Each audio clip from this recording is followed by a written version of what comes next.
ready to eat. Ito na yung tinolang isda.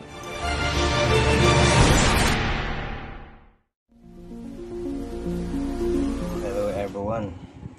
For today's vlog, gagawa po tayo ng tinolang isda. Gamit po itong mga pampalasa po natin. Ginger, sibuyas, bawang, at yung pinaka-importanting sangkap medyo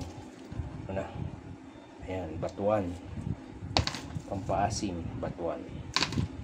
Tapos ito po yung isda na ayan, isasabawan po natin.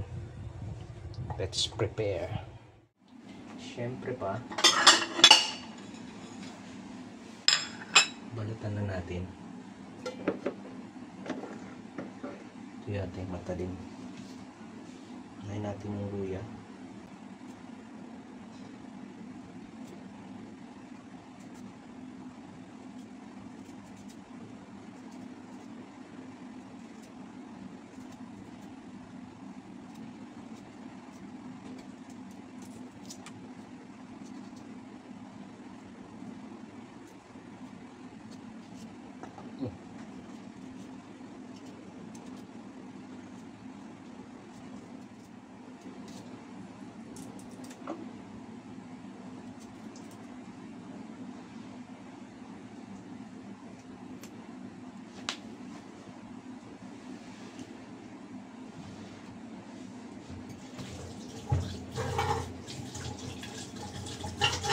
Okay.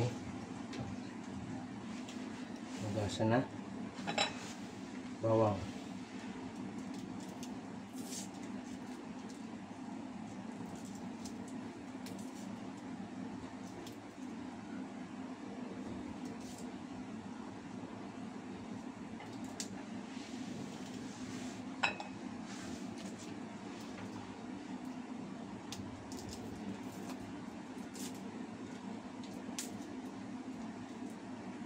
Yung tinola ay sa pong uri ng ulam yan. Niluluto lang sa summer. Okay.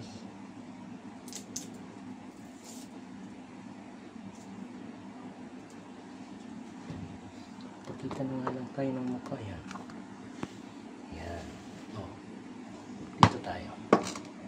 Dito tayo. Yan. May muscle pa. May muscle.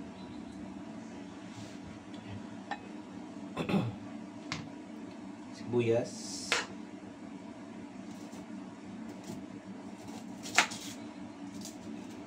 yung malaki na lang ginamit natin para mas masarap.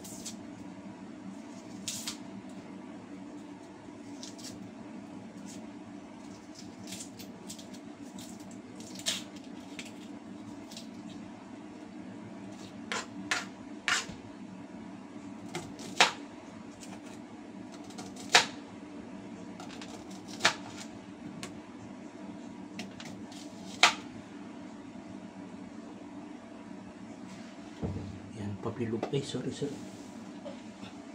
Bilog na. Ano na rin ito?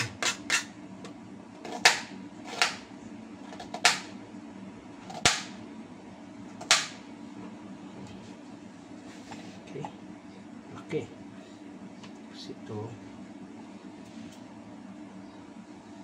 Pwede pa ito.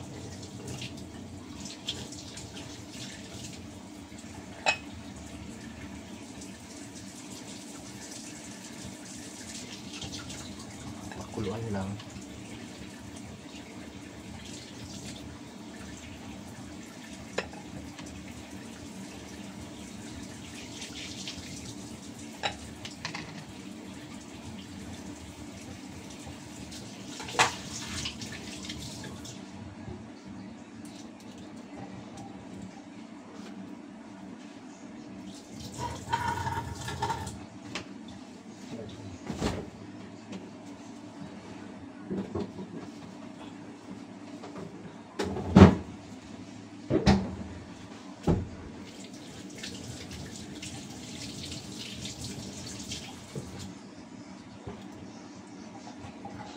Lagyan din natin ng isang siling haba.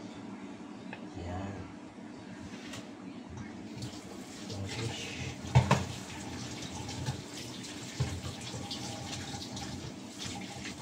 fish ay fresh pa daw ito nabili. Buhay. Ito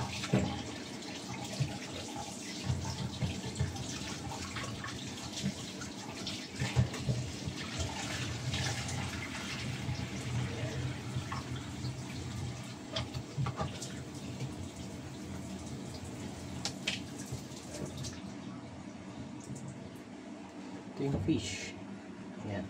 Salay-salay. Daw. Ang tawag dyan. Ito lang yung mga tawag ng fish eh. Basta fish. Goods na yan sa akin.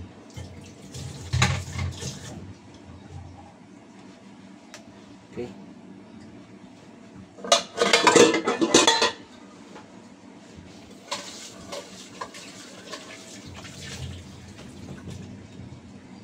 So, lagyan na natin dito yung ating isang cup. Tapos lagyan na natin ng water.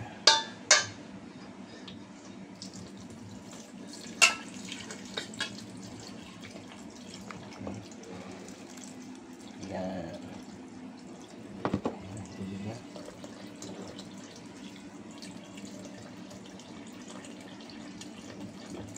Langkat lang. So, ito po yung ating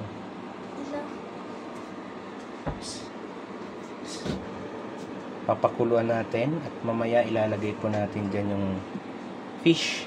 Yan na po yung ating mga sangkap, patuan, sibuyas, bawang, at may sili. Naku po, manghang yan. Yan. Antayin natin kumulo, tatakpan po natin din yan. Natin ang pechay. Mga 2 hours na siya dyan. Pechay. 2 hours o lang. Let's open it. Oh. Bango. Sabaw pa lang yan, wala pa yung fish. Pero ang bango na. Walang isda, nilagyan natin ng pampalasa. Yung gulay nandiyan na rin. Mamaya titikman na lang po natin yan. Isda.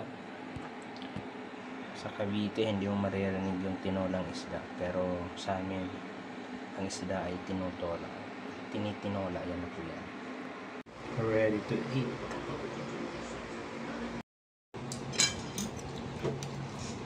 Ito na yung tinolang isda.